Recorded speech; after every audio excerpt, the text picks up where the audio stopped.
പരിപാടി എന്താ വെച്ചാൽ ഡ്രസ്സിംഗ് ചലഞ്ച്. അപ്പൊ നമുക്ക് അതിന് വേണ്ടി നമുക്ക് ഇതിലേക്ക് നമ്മൾ 3 പേരുടെ പേരിട്ടിട്ടുണ്ട്. ഇനി നമുക്കത് കുലുക്കിയിട്ടെടുക്കാം. നന്നായിട്ട് മിക്സ് ആക്കാം, അല്ലെങ്കിൽ അവരൊക്കെ മാറ്റിയെടുക്കും. ഞാൻ ഫസ്റ്റ് എടുക്കാം. ഞാൻ എടുത്തു. പിന്നെ രണ്ടാമത് സി എടുക്കുന്നു. സി എടുത്തു. ഇനി സായ എടുക്കുന്നു. ഇനി നമുക്ക് നോക്കാം ആരുടെയൊക്കെയാണ്. എനിക്ക് കിട്ടിയത് സിയന്റെ, എനിക്ക് കിട്ടിയ സായന്റെ, എനിക്ക് കിട്ടിയ സച്ചുന്റെ.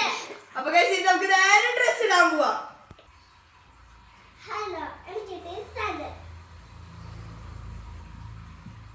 ഹലോ, എനിക്ക് കിട്ടിയത് സായ. ഹലോ, എനിക്ക് കിട്ടിയത് Siya. Bye bye, thank you. അപ്പൊ ഗൈസ്, നമ്മുടെ ഇന്നത്തെ വീഡിയോ ഇത്രയേ ഉള്ളൂ. അതുകൊണ്ട് അടുത്ത വീഡിയോ ആയിട്ട് നമ്മൾ വീണ്ടും വരുന്നതാണ്. അതുകൊണ്ട് സബ്സ്ക്രൈബ് ലൈക്ക് ചെയ്യാൻ മറക്കണ്ട. ബൈ.